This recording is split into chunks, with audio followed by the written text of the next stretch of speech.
fala do corpo, né? Do Foucault, nessa frase dele que ele diz: basta eu acordar que não posso escapar deste lugar, o meu corpo, visível e invisível, penetrável e opaco, ator principal de toda a utopia, que cala apenas diante do espelho, do cadáver ou do amor. Né? Eu acho isso tão poético, não tão belamente escrito, né? Um grande autor que tem, né, o seu lado poético sempre, né? Sempre dá para encontrá-lo. O corpo é perene e dele não se pode escapar. Bom, a gente sabe que dele se pode escapar, mas também não há como escapar. Basta ver, por exemplo, que muitas transexuais e muitos transexuais escolhem um determinado tipo de corpo bem reiterado e bem referenciado para se reconstruir ou para se construir, né? Então, como essas reproduções estão na nossa mente, né? E estão refazendo e fazendo o nosso corpo, né? No corpo estão escritas todas as regras, todas as normas e todos os valores de uma sociedade específica por ser ele o meio de contato primário do indivíduo com o ambiente que os cerca. A gente percebe isso no dia a dia. Eu dizia para meus alunos, alguns alunos diziam assim para mim: mas professora, vivemos uma ditadura homossexual. Aí eu disse assim: não, a gente não vive numa ditadura heterossexual, né? Descobriu isso agora? Então veja, essas noções, né, a gente tem que sempre questionar, e cabe a nós realmente questionar, porque vocês aí sentados também são socialmente responsáveis por isso, né? Porque vocês estão aqui, daqui vocês vão para a casa da mãe, e lá na mãe tá cheio de bolsonita. Né? E bolsonécio. Então você vai ter que entrar, né, e regular isso. Não precisa brigar, né? Às vezes é mais fácil pedir que a transgressão seja realizada sozinha, ela e a urna, né? É muito mais fácil do que brigar, né, com as pessoas. Então, claro, todos temos que saber o nosso lugar e como chegar a ele, né? Quando a gente estuda o corpo, a gente tem umas histórias muito loucas que as pessoas querem obrigar a gente acaba lendo e aí fica pensando como as pessoas quiseram obrigar as outras a isso, né?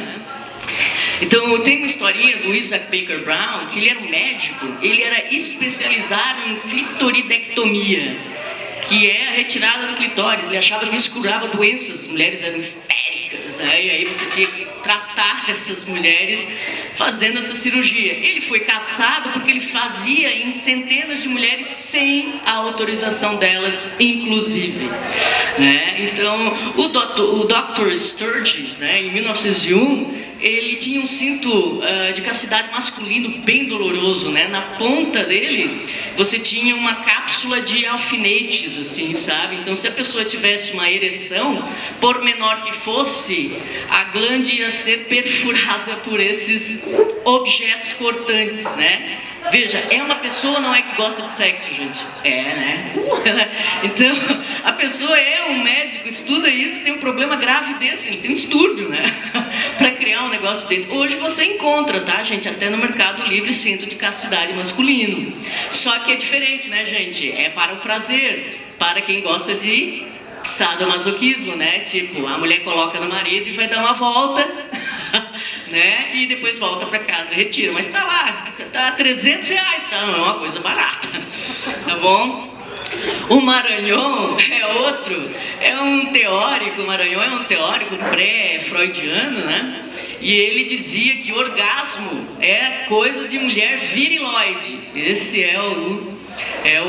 como ele classifica as mulheres, porque orgasmo não era uma coisa de mulher, né? Orgasmos são coisas de homem, né? E aí você tem todas as percepções masculinistas de Freud, né? Em que o Freud era gente boa, ele admitia que a mulher era tão evoluída quanto o homem, né? Fisicamente.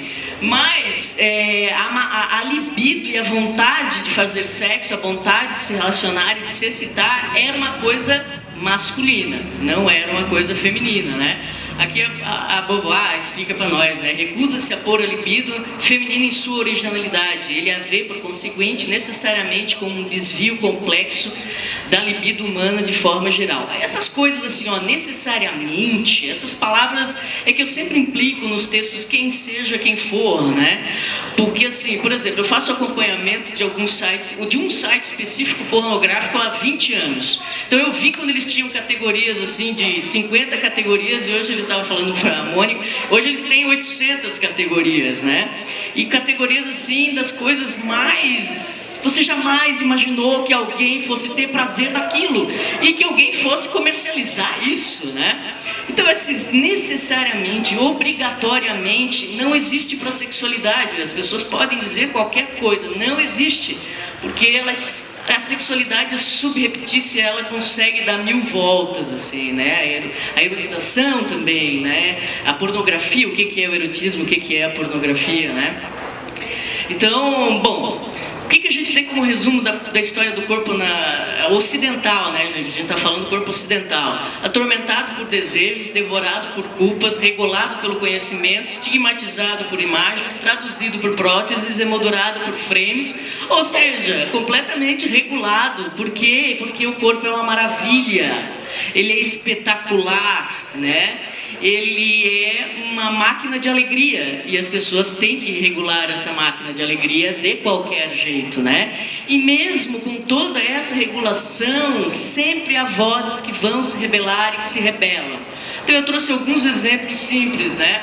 Cindy Sherman, né? Então com a sua ironização, né, sua ironia sobre a mulher ocidental, né, a primeira dama dos selfies, não, tem outras damas dos selfies também. Francesca Woodman, né, que tratou do corpo nu feminino de uma forma tão íntima, tão própria, né, e tão bela, né. Annan Goldin, né, tem errado, Annan Goldin, que traduziu universos, né? Então, veja que eu estou usando mulheres, né? Claro que eu poderia dar exemplo de homens, mas eu escolhi aqui politicamente porque faz parte do nosso papel como pesquisadoras também. Isso, ao invés de escolher fulano como escritor e autor e apude, dá um apudezinho de vez em quando, gente, dá um apudezinho para a mulherada, né?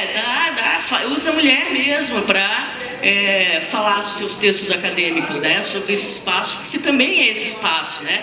A Sarah Mann, quando eu vi as fotos da Sarah Mann há muitos anos, eu vi porque havia um escândalo, né, porque ela era uma fotógrafa que erotizava o corpo infantil, né. Aí eu quis ver, mas que erotização de corpo infantil, né. Quer dizer, onde está a erotização do corpo infantil, se não na cabeça de quem vê, né, porque são as filhas dela, né. Então, são a família dela, né? Então, veja, é uma forma de se fazer imagens, ela fazia com a família. Então, qualquer que seja o momento histórico, minha gente, nós vamos ter gente que vai bancar isso, vai querer se expressar de outra forma, né? E sempre transgredindo. Eu gosto muito dessa frase do Galeano que diz: a igreja diz o corpo é uma culpa, a ciência diz o corpo é uma máquina, a publicidade diz o corpo é um negócio, o corpo diz eu sou uma festa. É isso que eu sou, né? Então eu acho ele muito bom nisso, porque ele esclarece exatamente e conta a história do corpo na humanidade ocidental, né? O que vocês pensam sobre o próprio corpo, como se relacionam com ele, como ele funciona para você, como ele funciona melhor para você, né? É muito importante a gente perceber isso, principalmente quando a gente descobre que foi no final da década de 90 que os cientistas descobriram até onde ia, por exemplo, o aparelho sexual feminino.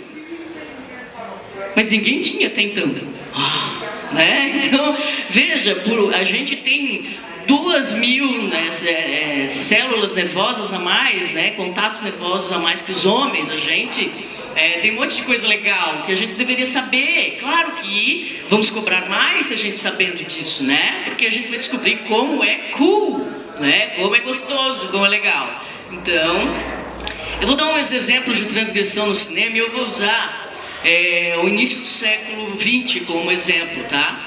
O cinema é uma fábula, todo mundo já sabe, né? É o reino da insinuação e da sugestão, nem sempre, né? Mas com bastante frequência, e de massa é sempre produzido, ainda muito, né?